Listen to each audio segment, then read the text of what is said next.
The chains around Elena's wrists burned colder than any ice she had ever touched, and the crowd around the auction platform pressed closer, eager to see what price a broken slave girl would bring. She kept her eyes down, her shoulders curved inward, playing the part she had practiced for 3 months on the road north. If anyone here guessed what she truly was, she would not leave this square alive. The auctioneer, a thin man named Edmund with frost clinging to his beard, grabbed her chin and turned her face toward the crowd. "A quiet one," he called out. "Mute, obedient, strong enough to work. Who will start the bidding?" Elena did not flinch. She had learned not to flinch. Flinching drew attention, and attention was the one thing she could not afford. Her real name was buried 3 months deep, along with the fire that lived under her skin, a fire that had gotten her own pack to call for her death. She was born wrong, they said, born with flame where there should have been frost. In a kingdom ruled entirely by wolves of ice, a girl who could summon heat from her bare hands was not a gift.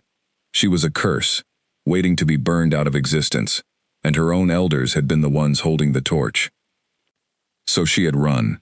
She had cut her hair, dulled her eyes with practiced emptiness, and let herself be captured by traitors heading toward the capital, because a slave was invisible, in a way a runaway never could be.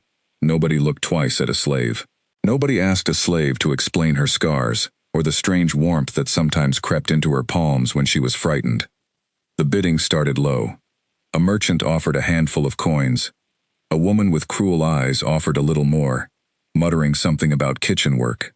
Elena kept her gaze fixed on the frozen cobblestones, counting her own heartbeat to stay calm, when a new voice cut through the noise, low and flat, carrying none of the eagerness of the others. 10 gold pieces. The square went silent immediately. Even the wind seemed to hesitate. Elena lifted her eyes just enough to see who had spoken, and her breath caught in her throat. The man striding toward the platform was tall, in a way that made the rest of the crowd seem to shrink, dressed in black and silver, with eyes the color of a frozen lake at midnight. She did not need anyone to tell her who he was. Everyone in the northern territories knew the face of Kael Draven, the Alpha King of Valkyr, the man whose armies had crushed 3 rival packs in a single winter, and who was rumored to have never shown mercy to anyone, wolf or human. Nobody challenged his bid. Nobody dared. Kael did not even look at her properly. He glanced once, the way a man might glance at a horse he was buying out of convenience rather than desire, and gave a short nod to Edmund. Coins changed hands. The chains were passed from one grip to another, and just like that, Elena belonged to the most feared man in the kingdom. She told herself this was good. A king's household was full of shadows to hide in. Nobody would search for a runaway fire-wielder inside the walls of the very castle built to destroy her kind. She would keep her head low, do whatever work was asked of her, and wait for a chance to disappear again, once the search for her had cooled. The walk to the citadel took most of the afternoon. Elena was bound to a line of other newly purchased servants, trudging behind a wagon, while snow fell in slow, indifferent sheets. She studied Kael from a careful distance, the way he moved without wasted motion, the way his guards kept a respectful gap from him, as if his temper was a blade none of them wanted to test. He spoke rarely. When he did, his voice held no warmth at all, only command. By the time they reached the ice citadel, the sun had nearly vanished behind a ridge of black mountains. The castle rose out of the frozen ground, like something carved by the winter itself, towers spiraling upward, walls glittering with permanent frost. Elena had heard stories about this place her whole life, always told in hushed, frightened tones. Seeing it now, she understood why. She was taken, along with 2 other new servants, to a narrow chamber below the main hall, where an older woman with tired eyes and silver-streaked hair looked them over without much interest. Her name, she said, was Mira, and she ran the servants' quarters with a firmness that suggested she had buried any softness years ago.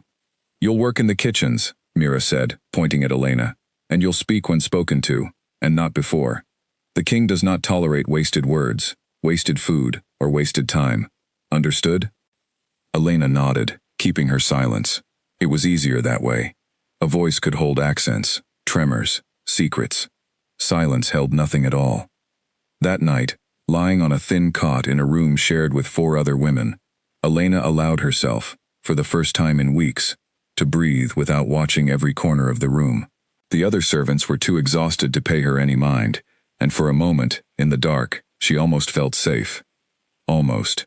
Because even here, even buried under chains and silence, the fire inside her did not sleep. It never slept. It simply waited, curling low in her chest like an ember beneath ash, and Elena knew, with a certainty that had never once failed her, that fire always found a way to surface eventually. She only hoped that when it did, she would be far away from anyone who might see. The following morning, she was given her first task, carrying water from the lower well to the kitchens, a walk that took her across an open courtyard, exposed to the full force of the mountain wind. Her hands, wrapped in thin cloth, ached within minutes. She gritted her teeth and kept moving, telling herself that pain was simple. Pain, she understood. It was the fire that frightened her. It was on her third trip across the courtyard that she first saw him up close. Cale stood near the training yard, watching a group of his soldiers spar with a stillness that made the air around him feel heavier. He wore no cloak despite the cold, as though the temperature simply did not touch him the way it touched everyone else.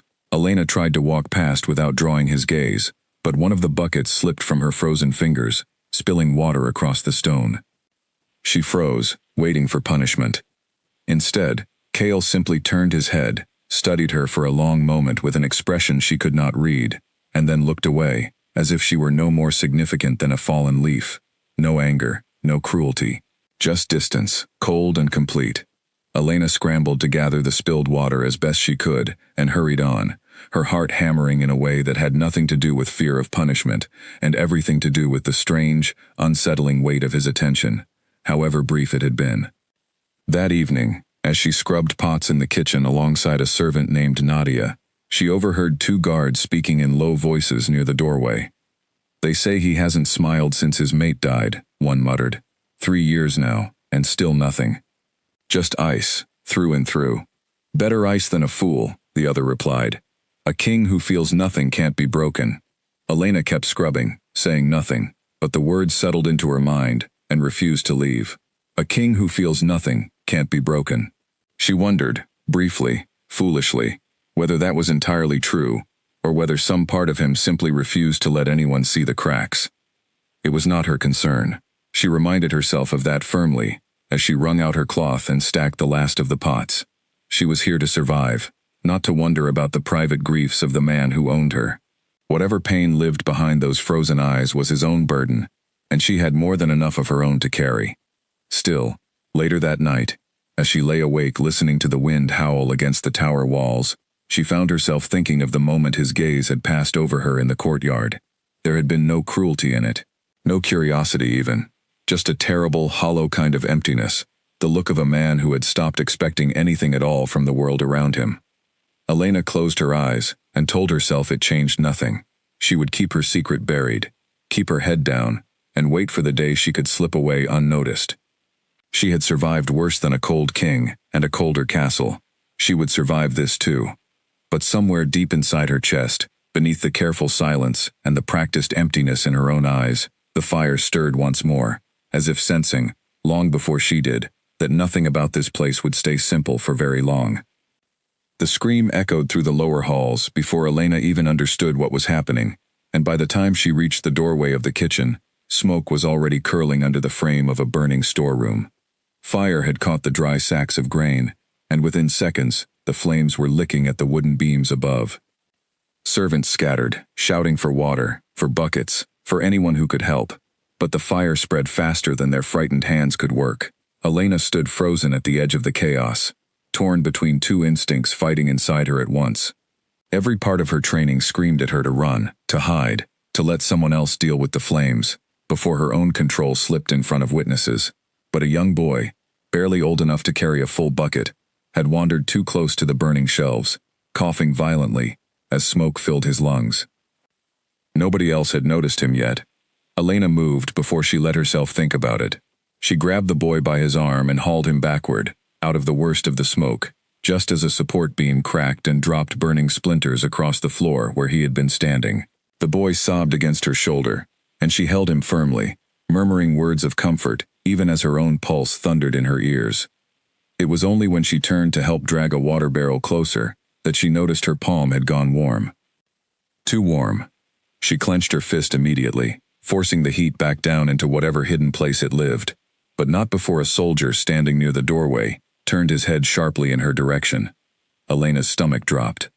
She kept her eyes lowered, joining the line of servants passing buckets, praying that the chaos of the fire would hide whatever he might have seen.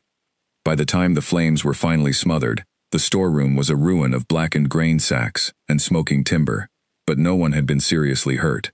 Mira moved through the wreckage barking orders, her voice sharp with relief, disguised as irritation, while servants slumped against walls, exhausted and soot-streaked. Elena kept to the shadows at the edge of the courtyard, trying to steady her breathing, when a shadow fell over her.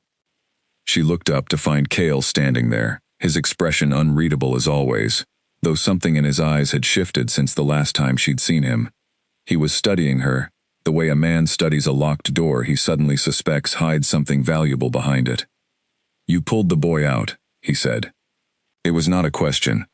Elena nodded once, keeping her gaze respectfully low, though her heart pounded harder than it had, even during the fire itself. "Most servants would have run," Kale continued, his voice low, measured, giving nothing away. "You didn't." She said nothing, because silence was safer than any answer she could give. For a long moment, he simply looked at her, and Elena had the unsettling sense that he was searching for something specific in her face, something he had not quite decided whether he'd actually seen. Then, without another word, he turned and walked away, his soldiers falling into step behind him, leaving Elena standing alone, with her heart still hammering against her ribs. That night, she barely slept. Every time she closed her eyes, she saw his gaze lingering on her palm, on the moment just before she had clenched her fist to hide the heat gathering there. Had he seen the glow? Had he simply noticed her bravery and nothing more? She turned the questions over and over, until exhaustion finally dragged her under. The following days passed with unusual tension. Elena noticed small things she had not noticed before. A guard positioned slightly closer to the kitchens than necessary. Mira, watching her with a thoughtful expression during meal preparation, as though weighing something in her mind. And twice, she caught sight of Kale himself, standing at a distance, watching the servants work, with an intensity that had not been there before the fire. She told herself it was paranoia. She told herself that a king, with an entire kingdom to manage, had far more pressing concerns than one silent kitchen servant. But the fire inside her, the fire she had spent months learning to smother, seemed to sense the danger circling closer, and it grew restless in response, flickering at the edges of her control in ways it hadn't done since she'd first arrived at the Citadel. It was Nadia, who finally voiced what Elena had been too afraid to consider. "They're saying the king wants to know more about you," Nadia whispered one evening, as they folded linens together in a quiet corner of the servants' hall. "About the fire. Not that you started it, but that you weren't afraid of it, not the way the rest of us were." Elena kept her hands steady, folding the fabric with careful precision. "I only helped a child," she said quietly, breaking her practiced silence for the first time in weeks, her voice rougher than she expected from disuse. Nadia's eyes widened slightly at the sound of her voice, but she said nothing about it, only offered a small, understanding nod. "Just be careful," she murmured. "The king doesn't forget things, and he definitely doesn't forget people who surprise him." That warning settled into Elena's chest like a stone, heavy and impossible to ignore. She had spent months building a wall of silence and invisibility around herself, and in one desperate moment of instinct, she had cracked that wall wide open, in front of the one man in the entire kingdom who could destroy her with a single word. 2 nights later, she was summoned unexpectedly to the upper hall, where Kale held private meetings with his advisors. Elena's stomach twisted with dread the entire walk up the frozen stone stairs, certain that this was the moment her secret would be exposed, that she would be dragged before him, and forced to explain the warmth she could not always fully hide. Instead, she was led into a small side chamber, where Kale sat alone at a wide table, covered in maps and reports, a single fire burning low in the hearth behind him. He did not look up immediately when she entered, and for a long, tense moment, silence stretched between them. "You will attend to this chamber from now on," he said finally, still studying the map before him. "Bringing meals, tending the fire, keeping the room in order. Mira will explain your new duties." Elena blinked, caught entirely off guard. This was not the confrontation she had braced herself for. This was something else entirely. something that felt, oddly, like being pulled closer rather than pushed away. "Yes," she managed, her voice barely above a whisper. Cale finally lifted his gaze to meet hers, and for the first time since she had arrived at the Citadel, she saw something flicker behind the ice in his eyes, something that looked almost like curiosity, quickly buried beneath his usual composed indifference. "You may go," he said simply. Elena left the chamber with her thoughts in complete disarray. She did not know whether she had just been pulled into greater danger, or offered an unexpected shield of protection. All she knew, with unsettling certainty, was that the distance she had worked so hard to maintain between herself and the Alpha King had just narrowed considerably, and there would be no easy way to widen it again. As she made her way back down the frozen stairwell, she allowed herself one small, private thought, quickly pushed away before it could take root. Perhaps being seen, truly seen, even by a man as guarded and dangerous as Cale Draven, was not the disaster she had always assumed it would be. But she reminded herself immediately of everything she stood to lose if she was wrong, and by the time she reached the servants' quarters, she had buried that thought as deeply as she buried everything else that frightened her. The upper chamber was colder than any room Elena had entered so far, though she quickly understood why. Cale kept the windows unlatched most nights, letting the mountain wind pour freely across his desk, as though the chill helped him think. Elena's task was simple in theory: bring his meals, keep the modest hearth fed, and stay silent unless spoken to. In practice, it meant spending hours each evening in close quarters with the most feared man in the kingdom, learning the particular rhythms of his silence in ways she had never expected to learn about anyone. She noticed things she should not have allowed herself to notice: the way his jaw tightened whenever a messenger arrived with bad news from the southern border, the way he rubbed absently at a scar along his forearm when he thought no one was watching, the way he never once raised his voice, even when his advisors argued loudly among themselves, because he did not need volume to command a room. Elena kept the fire in his hearth low and steady, tending it each evening with careful hands, always aware of how easily her control could slip if she let her guard down even slightly. It was strange, she thought, feeding a small flame while suppressing the much larger one that lived inside her own chest.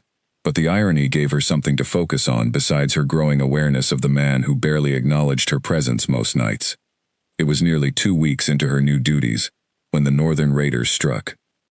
Elena was returning from the kitchens with a tray of food when the horns sounded across the citadel, a deep, urgent call that sent every guard within earshot sprinting toward the outer walls. She had heard stories about raiders from the northern passes, wolves loyal to no pack, who lived only to plunder weaker settlements during the worst storms of winter. She had never imagined she would witness one of their attacks firsthand. The tray slipped from her hands as chaos erupted around her. Soldiers rushed past in every direction, shouting orders, while servants scattered toward the lower cellars for safety. Elena hesitated only a moment before deciding, against every instinct for self-preservation, to move toward the chaos rather than away from it, because somewhere in the confusion, she had spotted a young servant girl, frozen with fear near the outer courtyard, directly in the path of the fighting.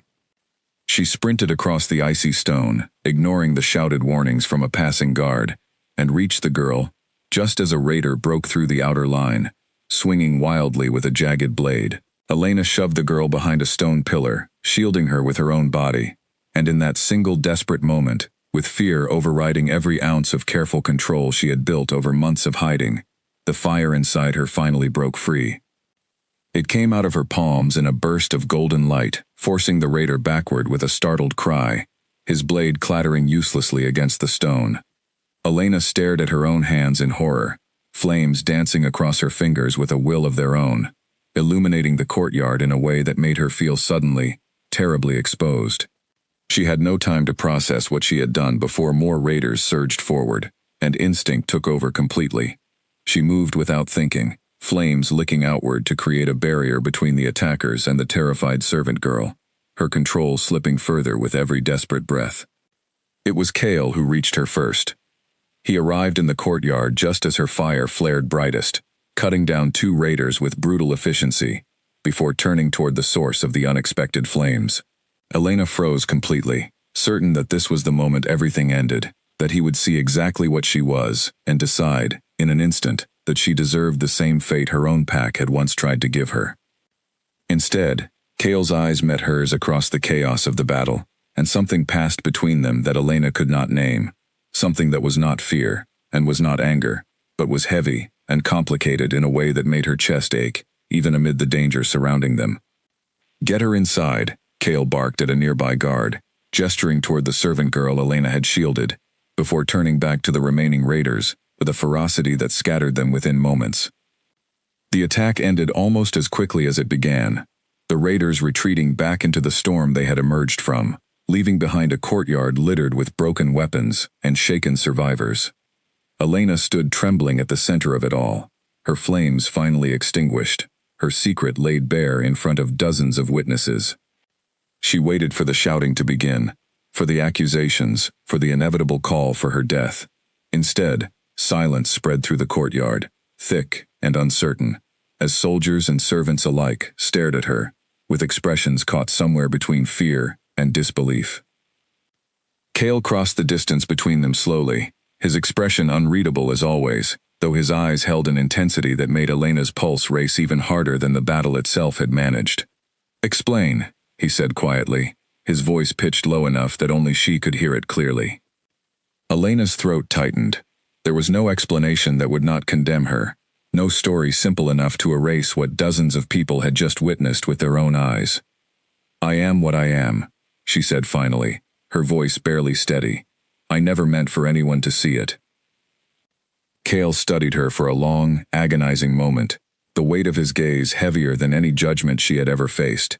Then, to the shock of everyone watching, he turned toward the gathered soldiers and servants with a voice that carried across the entire courtyard. "She saved lives tonight," he said, his tone leaving no room for argument. "Anyone who has a problem with how she did it can bring that problem to me directly." The courtyard remained silent, no one daring to challenge him, though Elena caught more than a few uneasy glances passed between the gathered soldiers.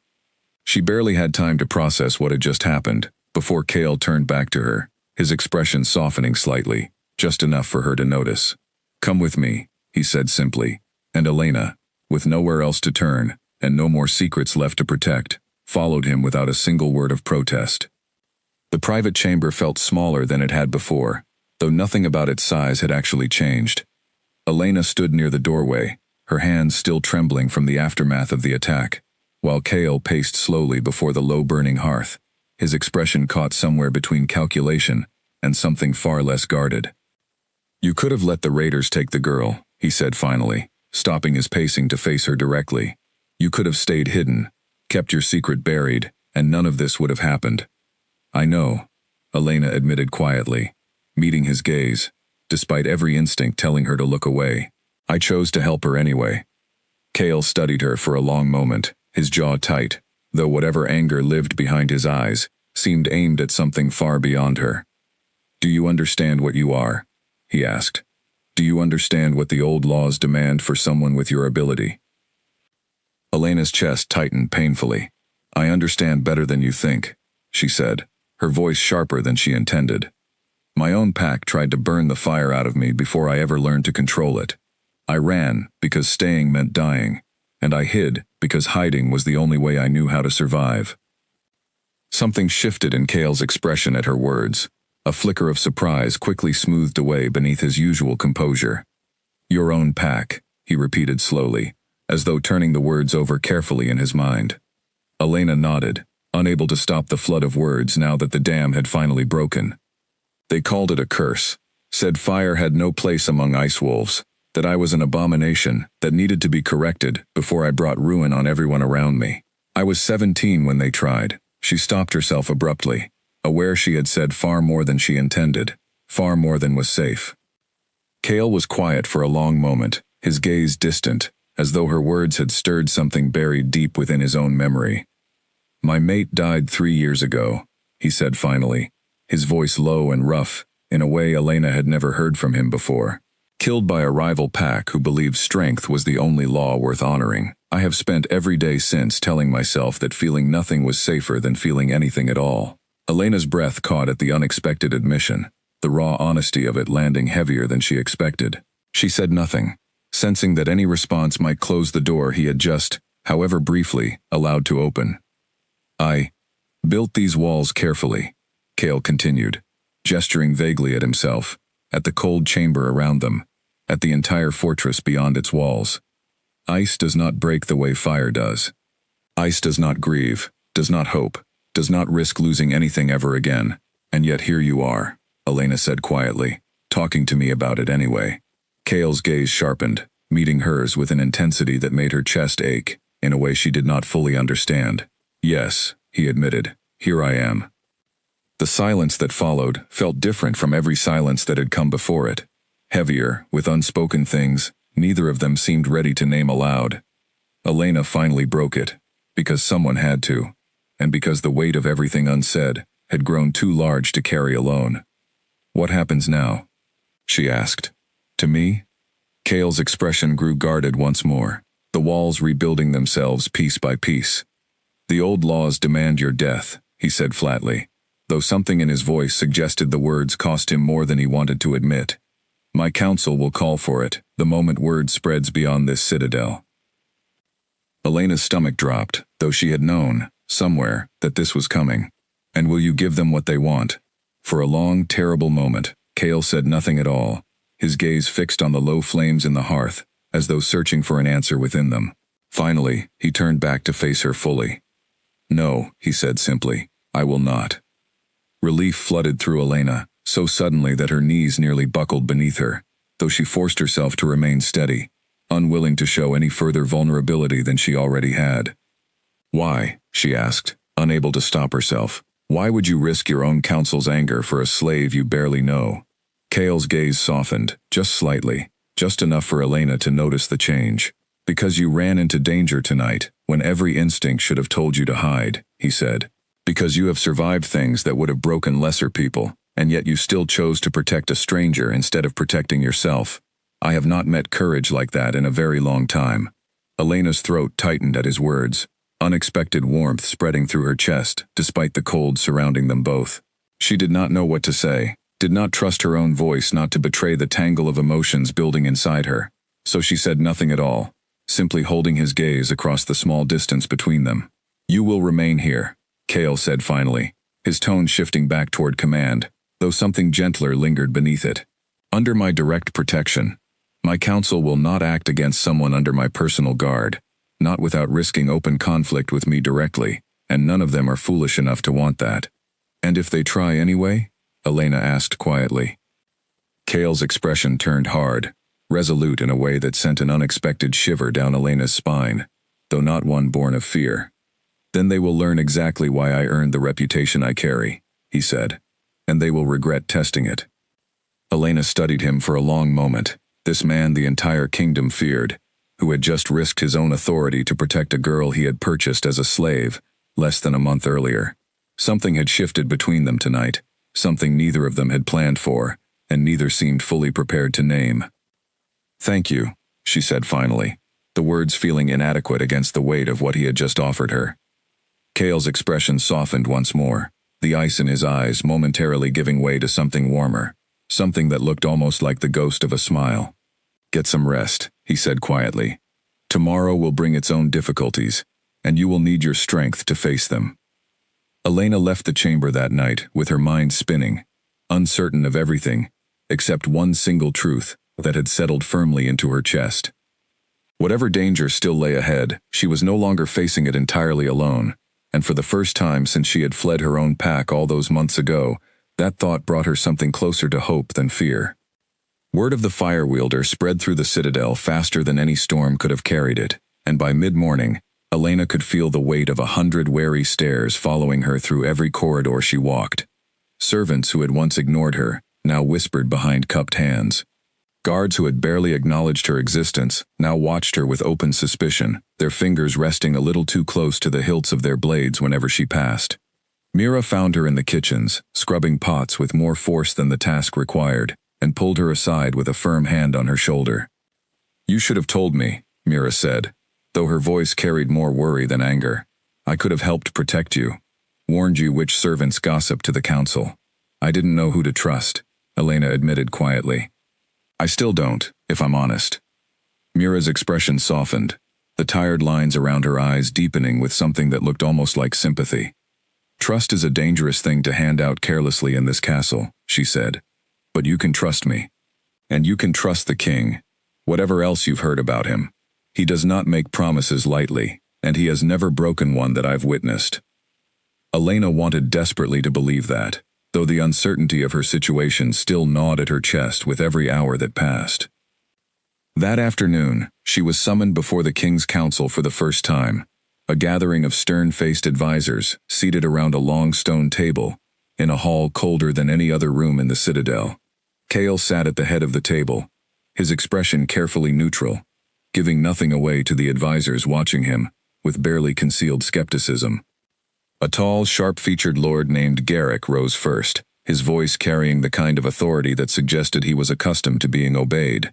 This creature poses a direct threat to everything our kingdom stands for, he said, gesturing dismissively toward Elena, as though she were an object rather than a person. Fire has no place among us. The old laws exist precisely for situations like this one. The old laws exist to protect this kingdom from genuine threats, Kale replied evenly, though Elena could hear the steel beneath his calm tone. Not to punish someone for a gift she never asked for and has never once used against us. She used it openly, in front of dozens of witnesses, Garrick shot back. How long before others decide her example is one worth following? How long before our own bloodlines become compromised by whatever brought this power into being? Elena felt her cheeks burn with humiliation at being discussed, as though she were some contaminating disease, rather than a person standing directly in the room with them. But she forced herself to remain still, to keep her expression carefully neutral, despite the anger building steadily beneath her calm exterior. She saved a servant's life last night, Kale said, his voice growing harder. While your own guards were still scrambling to respond to the attack, I would think the council might value results over rigid tradition, particularly when that tradition has cost us more good soldiers than any enemy pack in recent memory. The room fell into tense silence, several council members exchanging uneasy glances, though Garrick's expression remained unyielding. The old laws are not mine to overturn on a whim, my king, Garrick said finally, his tone carefully respectful despite the challenge clearly embedded within it. Nor are they yours, however much authority you carry. Tradition exists precisely to prevent rulers from making decisions based on temporary sentiment rather than lasting wisdom.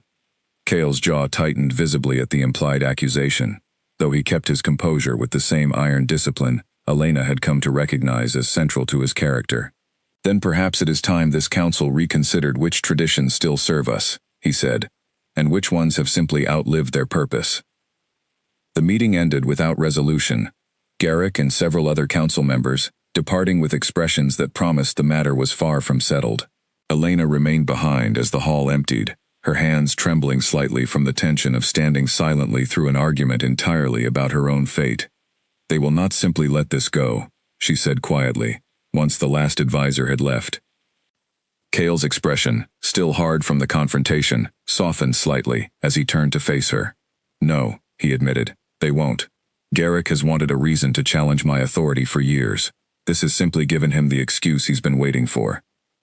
Then perhaps I should leave, Elena said, the words costing her more than she expected. Before I become the reason your own council turns against you entirely. No, Kale said immediately, his tone leaving no room for argument. The force behind the single word surprised them both, and for a moment, something vulnerable flickered across his usually guarded features before he carefully smoothed it away. You are not the reason for their discontent. You are simply the excuse they have been waiting for. If it were not you, it would be something else, some other opportunity to test how far my authority truly extends. Elena studied him carefully, searching for any sign of regret in his expression, but found none. Why does this matter so much to you? She asked finally, unable to hold the question back any longer. I am a slave you purchased on a whim, less than a month ago. You owe me nothing.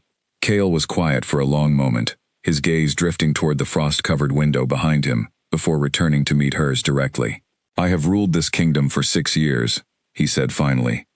In that time, I have made countless decisions, based purely on strategy, on strength, on what would keep my people safest, and my enemies weakest.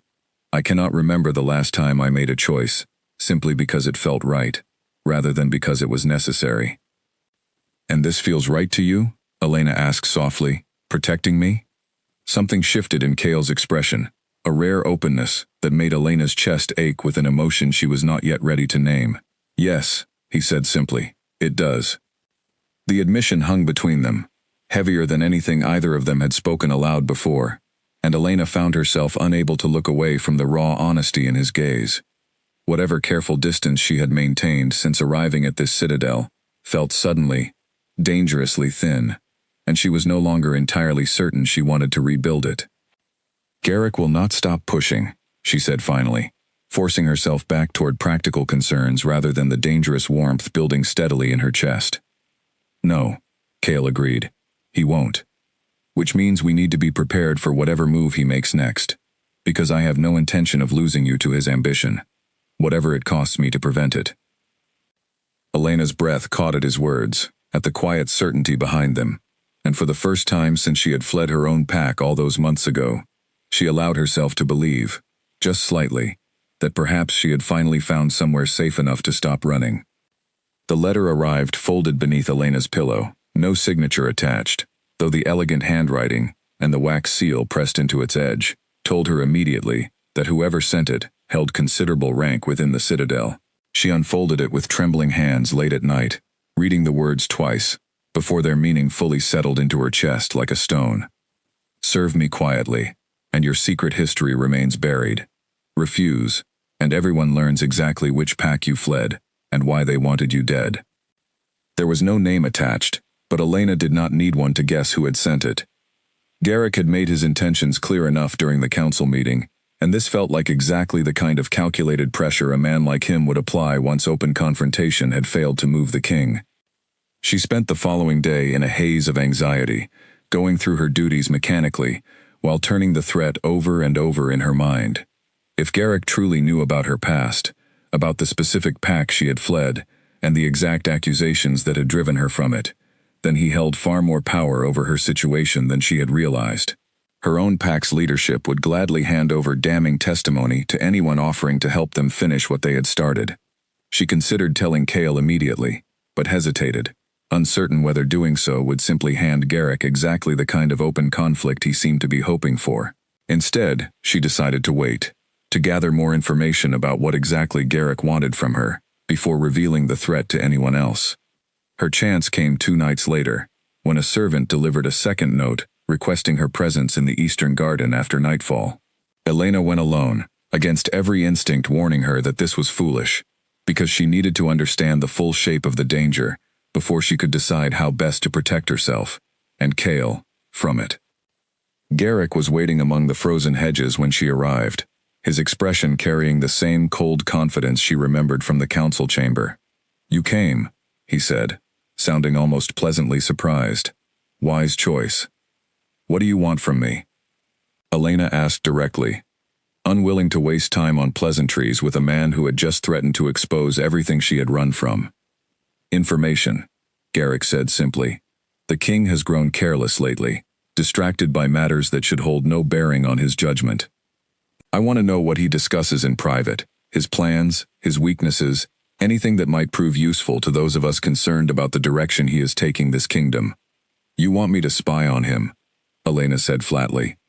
"I want you to survive," Garrick corrected smoothly. "Which requires making yourself useful to someone other than a king, whose protection may not last as long as you're hoping." Elena studied him carefully, weighing her options with a clarity born of genuine desperation. "And if I refuse?" Garrick's expression hardened slightly, though his voice remained maddeningly calm. "Then your former pack learns exactly where you've been hiding, and how comfortably you've settled into your new king's protection. I imagine they would be quite eager to finish the business they started, particularly once they learn the current Alpha King has been sheltering the very abomination they tried to eliminate." The threat landed exactly as intended, cold and precise, leaving Elena with no easy path forward. She thought of her pack's furious elders, of the flames they had tried to force out of her body before she'd learned to control them, of the punishment that awaited her if they ever tracked her down again. And she thought of Kale, of the risk he had already taken defending her before his own council. A risk that would only grow more dangerous if her past became public knowledge through Garrick's calculated manipulation. "I need time to consider," she said finally, buying herself whatever space she could manage. Garrick's smile was thin and satisfied. "Do not take too long," he warned. "My patience has limits, and so does the protection your king can realistically offer you." Elena walked back toward the citadel with her mind racing through every possible option, none of them offering any real safety. She could refuse Garrick and risk her past being exposed to those who wanted her dead. She could pretend to comply while feeding him false information, though the risk of discovery felt dangerously high. Or she could finally tell Kale everything, trusting him with the full truth of her situation, and hoping his protection extended further than his own counsel's growing hostility. She chose in the end the path that felt most honest, even though it terrified her more than either alternative. She found Kale alone in his private chamber that same night, the low fire casting long shadows across his tired features as he reviewed reports from the southern border. He looked up as she entered, his expression shifting immediately to concern at whatever he saw written across her face. "Something has happened," he said, setting his reports aside without hesitation. Elena told him everything then, the note beneath her pillow, the meeting in the garden, Garrick's threat, and the impossible choice he had presented her with. Kale listened in silence, his jaw growing tighter with every detail, though he did not interrupt until she had finished speaking entirely. "He threatened to expose you to your own pack," Kale said finally, his voice dangerously quiet in a way Elena had not heard from him before, not even during the council meeting, knowing full well what they intended to do to you. "Yes," Elena confirmed, watching the controlled fury building steadily behind his eyes. "And you came to me instead of complying," Kale said, something shifting in his expression that looked almost like relief beneath the anger. "Even knowing the risk that carries for you personally." "I trust you more than I trust him," Elena said simply. "Whatever that's worth." Kale's expression softened at her words, though the anger simmering beneath the surface remained clearly present. "It is worth everything," he said quietly, "and I intend to make certain Garrick understands exactly how serious a mistake he has made tonight." Elena felt a flicker of fear at the resolve in his voice, uncertain what confrontation might follow, but beneath that fear ran a steadier current of something else entirely, something that felt remarkably like being protected, truly protected, for the first time since she had fled her own home all those months ago. "What will you do?" she asked. Kale's gaze met hers directly, cold determination settling firmly across his features. "Whatever is necessary," he said, "to ensure Garrick understands that threatening you carries consequences he is not prepared to face." The corridor outside the eastern garden was empty when Elena stepped into it 3 nights later, though the hollow silence felt wrong the moment she noticed it, too still, even for the deep hours of night. She had been summoned again, this time with a note claiming urgent news about her former pack, and against her better judgment, she had come alone, hoping to finally end the standoff with Garrick before it consumed everything she had begun building at the Citadel. She sensed the danger only seconds before it arrived, a shift in the air behind her that made every instinct scream at once. She spun around, just as a figure lunged from the shadows, and only years of careful survival instinct saved her from the worst of the attack, her body twisting aside as a blade sliced through empty air, where her side had been a heartbeat earlier. Elena stumbled backward, her heart slamming against her ribs, and found herself facing not one attacker but 2, both moving with the practiced coordination of trained assassins, rather than desperate opportunists. She understood immediately that this was no random attack. Someone had planned this carefully, and given everything that had happened over the past weeks, she did not need to guess who. The first assassin came at her again, faster this time, and Elena barely managed to duck beneath his reach, scrambling backward until her shoulders hit the cold stone wall behind her. Panic surged through her chest, hot and overwhelming, and this time she did not try to suppress the fire rising up in response. Flames erupted from her palms in a brilliant burst, forcing both attackers backward with startled shouts, the sudden light illuminating the entire corridor in flickering gold. Elena did not hesitate this time, did not second-guess the power flowing through her fingers. She let it build, let it grow, using the fire to create distance and confusion rather than restraint, her control sharper now than it had ever been during the raider attack weeks earlier. One assassin recovered quickly, circling wide to flank her position, while the other pressed forward through the flames with grim determination. Elena felt exhaustion creeping into her limbs already, the effort of sustaining such powerful fire taking its toll faster than she had anticipated, and she knew she could not hold this pace indefinitely. It was the sound of running footsteps that finally shifted the balance, heavy and fast, echoing down the corridor from the direction of the main hall. Elena risked a glance and saw Cale arriving at a full sprint, his expression carrying a fury she had never witnessed from him before, cold and absolute, in a way that made even the assassins hesitate. He moved through the corridor with brutal efficiency, closing the distance in seconds and disarming the nearest attacker before the man could react. The second assassin, seeing his companion fall, turned to flee, but Cale was faster, cutting off his escape route with a speed that left Elena breathless despite her own exhaustion. Within moments, both attackers lay subdued on the frozen stone, and the corridor fell into a heavy, ringing silence, broken only by Elena's ragged breathing and the crackling remnants of her fading flames. Cale turned to her immediately, his expression shifting from cold fury to raw concern as he crossed the remaining distance between them. "Are you hurt?" he demanded, his hands hovering near her shoulders, as though afraid to touch her without permission. "I'm fine," Elena managed, though her voice trembled with the aftermath of adrenaline and exertion. "They were waiting for me. This was planned." Cale's jaw tightened, his gaze sweeping over the subdued attackers with an intensity that promised serious consequences. "Garrick," he said, the single word carrying more weight than an entire accusation. "I don't have proof," Elena admitted, steadying her breathing as the immediate danger passed. "But I don't believe in coincidences either, not after everything that's happened." "Nor do I," Cale said grimly. He turned to the guards who had followed him down the corridor, issuing sharp commands to have the attackers questioned and held under close watch, before finally turning his full attention back to Elena, his expression softening considerably. "You could have died tonight," he said quietly, the words carrying a weight that went far beyond simple concern for a valued servant. "I know," Elena said, meeting his gaze steadily despite her exhaustion. "But I didn't. And now we have proof, even if it's not the kind Garrick expected us to find." Cale studied her for a long moment, something in his expression shifting into an intensity that made Elena's pulse quicken, despite everything her body had just endured. "You fought without holding back this time," he observed, "without fear of what anyone might see." "I was tired of hiding," Elena admitted, the truth surprising even herself as she spoke it aloud. "Tired of being afraid of my own strength." Something in Cale's expression softened further at her words, a rare warmth breaking through the ice he wore so carefully most days. "Good," he said simply, "because I have no intention of letting anyone force you back into hiding, not now, and not ever again."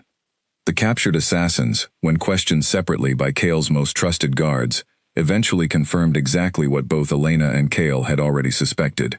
They had been hired through an intermediary connected directly to Garrick's household, paid handsomely to eliminate the fire wielder before her presence could further destabilize the council's authority over the king. Cale received the confirmation with a grim, controlled fury that Elena had never witnessed from him before, and when he finally turned to face her afterward, his expression carried a resolve that left no room for doubt. "This ends now," he said quietly. "Garrick has made his final move against you, and tomorrow, I intend to make certain he understands exactly what that decision has cost him." Elena felt a complicated tangle of relief and apprehension settle into her chest at his words, uncertain what confrontation tomorrow might bring, but grateful, more than she could properly express, that she no longer faced this danger entirely alone. The council chamber was packed the following morning, word of the previous night's attack having spread through the citadel with the speed of a wildfire in dry grass. Elena stood near the entrance, her heart pounding as she watched the assembled lords and advisors take their seats, their expressions ranging from open curiosity to poorly concealed unease. Garrick arrived last, his composure impressively steady given the circumstances, though Elena noticed a slight tightness around his eyes that suggested he understood exactly why this meeting had been called so urgently. Cale entered without ceremony, his expression carrying the same cold fury Elena had witnessed the night before, though now it was directed entirely outward, focused with laser precision on the man seated near the head of the long table. "Two assassins attacked a member of my household last night," Cale began, his voice carrying easily across the silent chamber. "Both have confirmed, under direct questioning, that they were paid through an intermediary connected to Lord Garrick's household." A ripple of shocked murmurs spread through the assembled council. several members turning to stare at Garrick with expressions of genuine alarm. Garrick, to his credit, remained outwardly composed, though his knuckles had gone white where his hands gripped the edge of the table.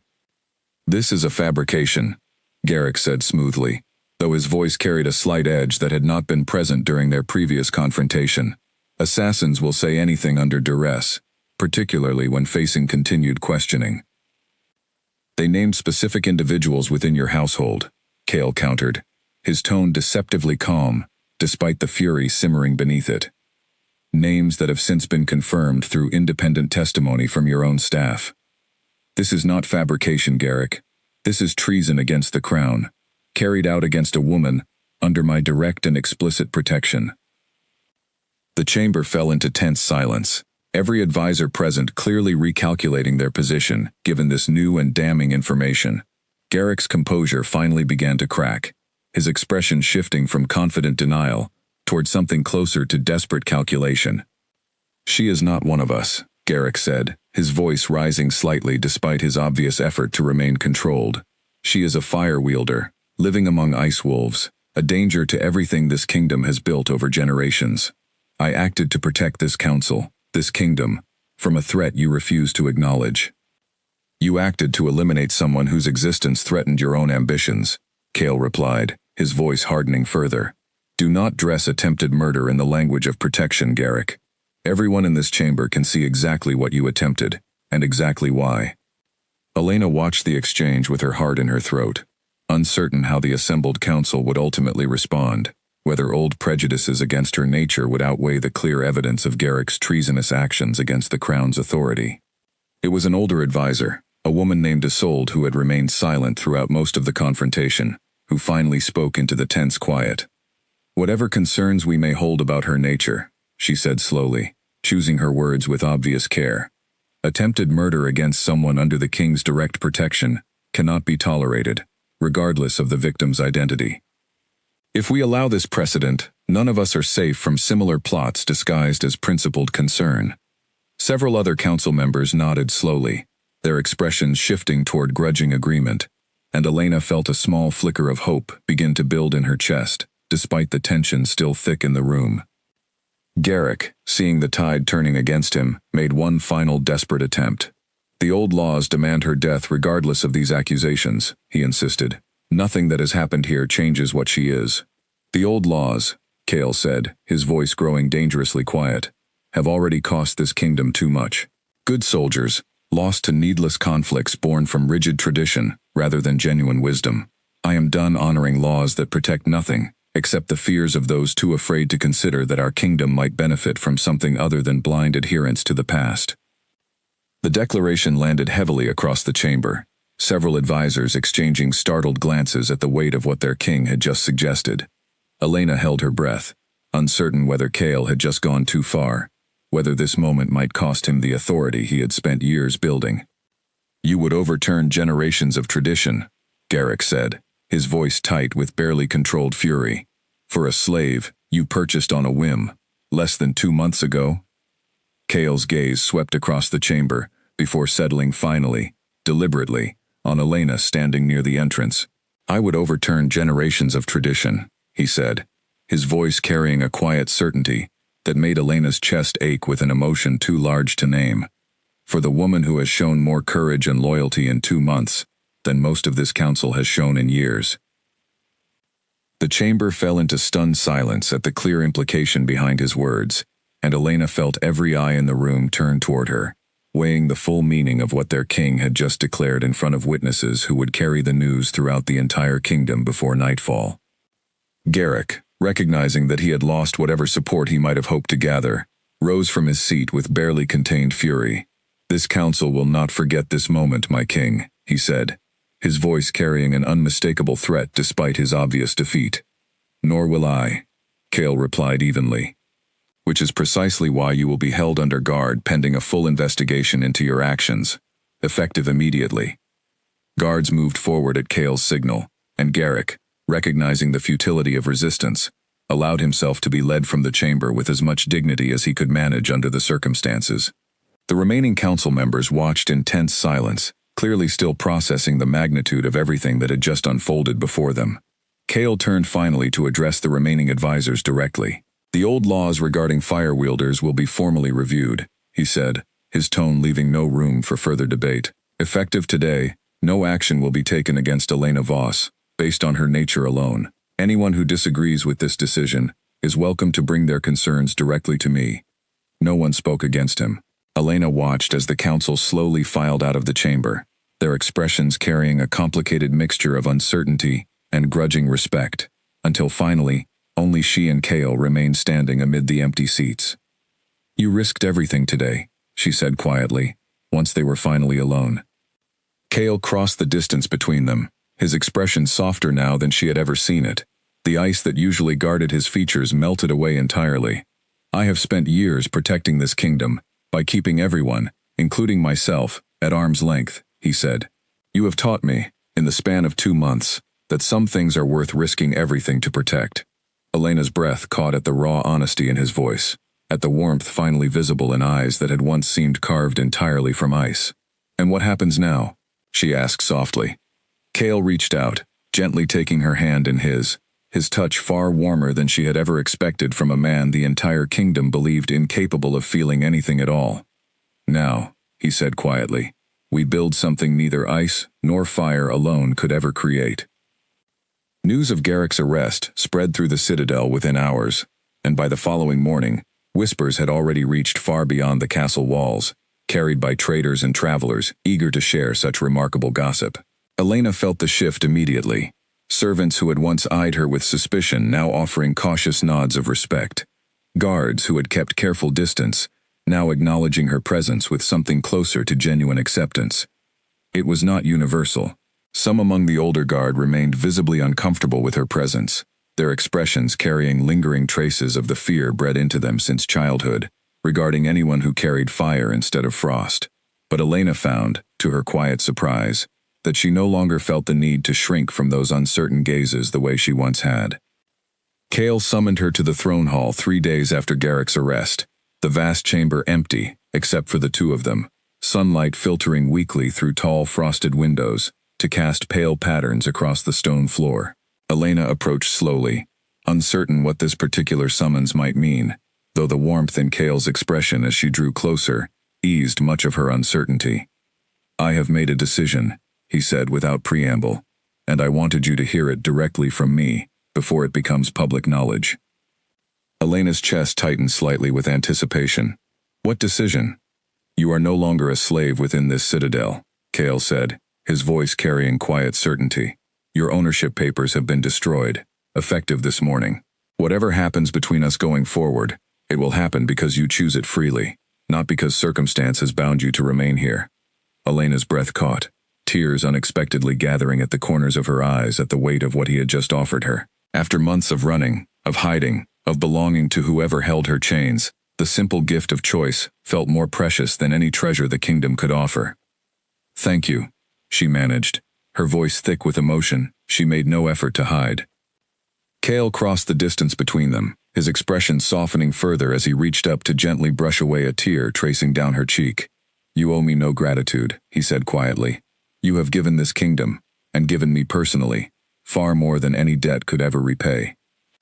Elena leaned slightly into his touch, something she would never have allowed herself just weeks earlier, back when survival meant maintaining careful distance from everyone around her. "What happens to the old laws now?" she asked, forcing herself to focus on practical matters, despite the warmth building steadily in her chest. "The council will formally review them within the month," Kale said. "Isolde has already begun drafting proposed changes, arguing that a kingdom strong enough to survive on frost alone should be strong enough to accept that other forms of strength exist as well. I suspect there will be resistance, but I no longer intend to let fear alone dictate policy in this kingdom." "And Garrick?" Elena asked. Kale's expression hardened slightly at the name. "He will face formal judgment for his actions against you, and for the assassination attempt specifically. Whatever the council's remaining disagreements about the old laws, treason against the crown carries consequences no amount of political maneuvering can erase." Elena nodded slowly, satisfied that justice, however delayed, would finally catch up with the man who had threatened everything she had tried to build within these walls. "And what of us?" she asked finally, unable to hold the question back any longer. What happens between you and me, now that I am no longer bound here by ownership? Kale's expression shifted into something Elena had never seen from him before. An openness so complete, it made her breath catch entirely. That, he said quietly, depends entirely on what you choose to want. And if what I want, Elena said softly, is to stay, not as a slave, not as a servant, but as something else entirely? Kale's hand found hers gently, his fingers intertwining with hers, in a gesture that felt far more significant than any formal declaration could have managed. Then I would consider myself the most fortunate king this kingdom has ever known, he said, his voice rough with emotion he no longer bothered to hide. Elena felt warmth spread through her entire chest, a warmth that had nothing to do with the fire living beneath her skin, and everything to do with the man standing before her, the man who had risked his own authority, his own counsel's support, and very nearly his own life, all to protect someone the rest of the kingdom had been taught to fear. Then I choose to stay, she said simply, the words carrying a weight and certainty that surprised even herself. Kale's expression broke into something Elena had never witnessed from him before, a smile so genuine and unguarded that it transformed his entire face, melting away years of carefully maintained ice in a single unguarded moment. Then let the entire kingdom learn, he said quietly, that their king has finally chosen to feel something again, and that he does not intend to apologize for it.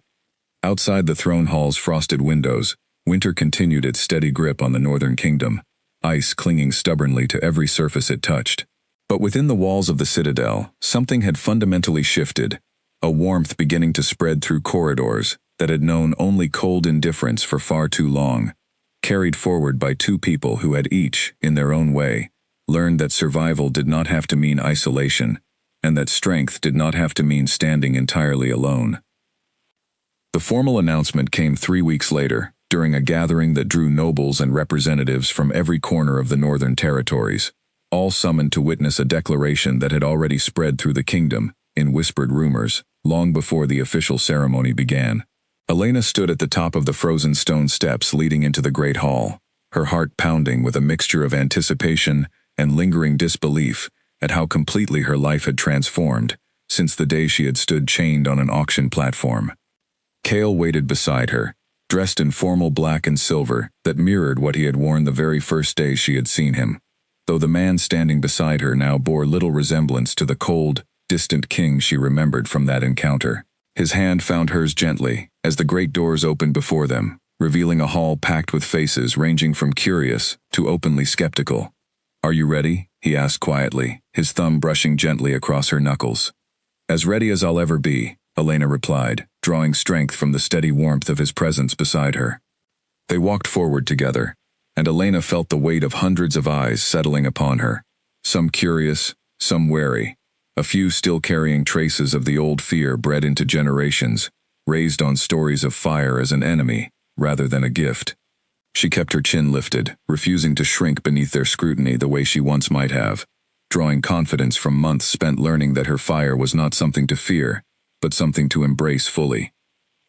Isolde stood near the front of the assembled crowd, having spent weeks working alongside several sympathetic council members to draft formal changes to the ancient laws that had once condemned Elena's very existence. When Kale reached the raised platform at the hall's center, he turned to address the crowd directly, his voice carrying easily across the silent chamber. "Many of you have heard rumors about the woman standing beside me," he began, his tone carrying the same commanding authority Elena remembered from her very first days at the Citadel, though warmth now colored every word. "Some of those rumors carry truth. She is indeed a fire wielder, born with a gift our old laws once condemned as a curse." Murmurs rippled through the gathered crowd, though Kale continued without hesitation. "I have spent the past month reviewing exactly why those old laws existed, and I have concluded that fear, rather than genuine wisdom, shaped most of them. Elena Voss has saved lives within this citadel, exposed treason within my own council, and shown more courage facing impossible circumstances than most who have lived comfortably within these walls their entire lives." He turned to face her directly then, his expression carrying an openness that made Elena's breath catch despite the hundreds of witnesses surrounding them. "Effective today, the old laws condemning fire wielders are formally abolished within this kingdom. Anyone born with gifts different from our own will be welcomed rather than feared, protected rather than hunted. The announcement landed heavily across the hall, several nobles exchanging uncertain glances, though Elena noticed with quiet satisfaction that many others nodded slowly, their expressions carrying grudging acceptance rather than open hostility. Furthermore, Cale continued, his voice softening slightly as he reached for Elena's hand once more, I wish this kingdom to know that Elena Voss stands beside me, not as a servant, not as a subject, but as my chosen partner, someone I intend to build this kingdom's future alongside, for as long as she will have me. Elena felt tears gathering at the corners of her eyes, as the hall erupted into a mixture of murmured reactions, some clearly still processing the magnitude of what their king had just declared, others already beginning to offer quiet applause that spread gradually through the assembled crowd. Cale turned to her fully then, seemingly unconcerned with the hundreds of witnesses watching their every move. Whatever challenges still lie ahead, he said quietly, his voice meant only for her despite the crowd surrounding them. I intend to face them beside you, not as a king ruling alone from behind walls of ice, but as someone who finally understands that true strength comes from allowing yourself to feel, to trust, and to love, without fear of what that vulnerability might cost. And I intend to stand beside you through all of it, Elena replied, her voice steady, despite the emotion building thick in her chest. Whatever comes next, we face it together. Outside the great hall's tall windows, snow continued falling steadily across the frozen kingdom, the same eternal winter that had governed these lands for generations. But something fundamental had shifted within the walls of the citadel, a warmth spreading gradually through corridors and chambers that had known only cold distance for far too long. In the weeks and months that followed, Elena watched as the kingdom slowly began adjusting to changes that would have seemed impossible when she had first arrived, as a frightened, silent slave hiding a secret she believed would destroy her. Fire-wielders from distant villages, hearing of the new laws, began arriving cautiously at the citadel's gates, no longer forced to hide gifts that had once marked them for death. Cale welcomed each of them personally, determined that no one else would ever again face the same desperate isolation Elena had endured before finding her way to him. Garrick faced formal judgment before the full council, stripped of his title and lands for his treasonous actions, a fate that satisfied justice without requiring the kind of brutal punishment the old traditions might once have demanded. Even in victory, Elena noticed, Cale chose measured consequences over unnecessary cruelty, a reflection of exactly how much he had grown since the cold, distant days of their first meeting. Elena herself grew more confident with each passing month, her fire no longer something to suppress and hide, but a genuine part of herself she embraced fully, using her ability openly to help train other fire wielders who arrived seeking guidance and protection within the newly welcoming citadel. She discovered, to her quiet joy, that teaching others to control and embrace their own gifts brought her a satisfaction she had never expected to find. And each evening, as the sun set behind the frozen mountains surrounding Valkyr, Elena found herself standing beside Cale on the highest tower of the citadel, watching the kingdom they were slowly rebuilding together, one that finally recognized that fire and ice, rather than existing as natural enemies, could combine to create something stronger and more resilient than either force could ever achieve alone. The Alpha King, who had once ruled entirely through cold distance and calculated fear, had found, in the woman who had once posed as a powerless slave, not weakness to exploit, but strength to match his own, a fire capable of matching his ice without ever extinguishing it, and together, they built a kingdom strong enough to embrace both.